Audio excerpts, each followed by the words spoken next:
आप इस बात पर यकीन कर सकते हैं कि इंदिरा गांधी की गिरफ्तारी हुई तो उन्हें छुड़ाने के लिए कांग्रेस कार्यकर्ताओं ने इंडियन एयरलाइंस का प्लेन ही हाईजैक कर लिया था?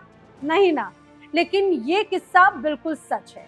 नमस्कार, मैं हूं आपके साथ नैना यादव और आप देख रहे हैं द किस्सा, देशी विदेशी किस्सों की शुद्ध देसी दुकान।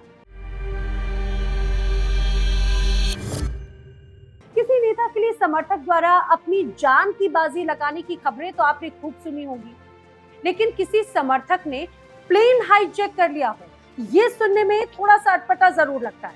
लेकिन 80 के दशक में यूपी के दो नौजवानों ने इस काम को अंजाम भी दिया था और ये दो नौजवान कांग्रेस के नेता थे। एक का नाम था देवेंद्र पांडे और दूसरे का भोला पांडे। दरअसल इमरजेंसी के बाद में देश में जनता पार्टी बनी, जिसकी सरकार ने तमाम आरोप लगाकर इंदिरा गांधी को गिरफ्तार करा लिया था। देश में कांग्रेस कार्यकर्ता जगह जगह प्रदर्शन कर रहे थे, लेकिन यूपी के इन दो नेताओं ने इंदिरा को छुड़ाने के लिए अलग ही तरीका चुना। किस्सा है 20 दिसंबर की शाम 5:45 का। लखनऊ एयरपोर्ट से एक जहाज उड़ा। इंडियन एयरलाइंस का ये जहाज था बोइंग 737। इसमें 126 पैसेंजर सवार थे और इनमें दो बेहद खास लोग थे। पिछली इंदिरा सरकार में इमरजेंसी के दौरान मंत्री रहे AK सेन और धर्मवीर सिन्हा। दिल्ली के लिए प्लेन ने उड़ान भरी। सब कुछ बिल्कुल सामान्य सा था, सब कुछ बिल्कुल सही जा रहा था। दिल्ली के पालम एयरपोर्ट पर लैंड करने से ठीक 15 मिनट पहले खेल शुरू हो गया। सीटों की 15वीं लाइन से दो नौजवान निकले और कॉकपिट की तरफ वो बढ़ चले। भोला की उम्र थी लगभग 27 वर्ष और देवेंद्र की 28 साल की। दोनों अच्छे दोस्त थे, कोई रिश्तेदार नहीं थे। आगे बढ़कर दोनों ने फ्लाइट खजांची GV डे से आहिस्ता से कहा कि हम कॉकपिट में जाना चाहते हैं, हम इंतजाम कर देंगे।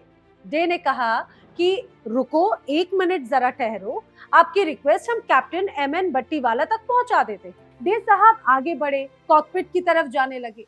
इतने में वहां पर एयर होस्टेस इंदिरा ठकुरी आ गई, तो एक पांडे जी ने उनका हाथ पकड़कर उन्हें किनारे कर दिया। उधर डेके ने दरवाजा खोला ही था और उनको धक्का देकर दोनों आदमी अंदर पहुंच गए। दरवाजा ऑटोमेटिक होता ही है तो बंद भी हो गया।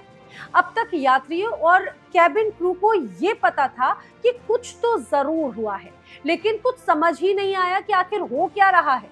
अंदर से कुछ ही मिनटों के बाद में पहला अनाउंसमेंट शुरू हुआ। पैसेंजर्स चौकन्ने हुए कि आखिर हुआ क्या है। आवाज आई कि हम हाईजैक हो गए हैं, हम अब पटना जा रहे हैं। सबको एक तरह से सांप सूंघ गया। हलचल शुरू होने से पहले ही एक और अनाउंसमेंट हुआ। कहा यह गया कि हम बनारस में लैंड करने वाले हैं। कुल मिलाकर इंडियन एयरलाइंस की फ्लाइट संख्या IC410 को हाईजैक कर लिया गया था। ये प्लेन वाराणसी में उतारा गया और दिलचस्प बात तो यह है कि लखनऊ से दिल्ली के लिए उड़ी फ्लाइट को देवेंद्र पांडे और भोला पांडे ने महज खिलौने वाली पिस्तौल और क्रिकेट के बॉल के दम पर ही हाईजैक किया था। जी हाँ, दरअसल देवेंद्र पांडे और भोला पांडे ने अपनी 3 मांगे सरकार के सामने रखी, जिसमें पहली मांग थी इंदिरा गांधी को गिरफ्तार किया गया है, पहले उन्हें रिहा किया जाए। उनकी जो दूसरी मांग थी वो मांग थी जितने भी मामले इंदिरा गांधी और संजय गांधी के खिलाफ चल रहे हैं उन्हें खत्म किया जाए। आखिरी मांग थी कि केंद्र में सत्ता में बैठी जनता सरकार इस्तीफा दे। बता दें कि उस समय मोरारजी देसाई देश के प्रधानमंत्री थे। जमकर हल्ला मचा, सरकार को समझ ही नहीं आया कि आखिर किया क्या जाए। हालांकि बाद में CM राम नरेश यादव से बातचीत की गई और उसके बाद में दोनों ने गिरफ्तारी भी दे दी थी। लेकिन मजेदार बात यह थी कि 2 सालों के बाद में साल 1980 में इंदिरा गांधी ने दोनों ही नेताओं को विधायकी का टिकट भी दे दिया। दोनों अपने अपने विधानसभा से जीत करके सदन भी जा पहुंचे। भोला पांडे 2 बार विधायक रहे, एक बार साल 1980 से 1985 तक और दूसरी बार 1989 से 1991 तक।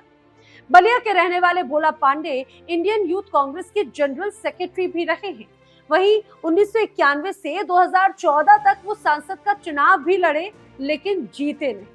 जबकि देवेंद्र पांडे 2 बार सुल्तानपुर से विधायक भी चुने जा चुके हैं। वो 1980 और 1985 के विधानसभा चुनाव में जीत भी दर्ज कर चुके हैं, लेकिन 1989 के चुनावों में वो पराजित हो गए।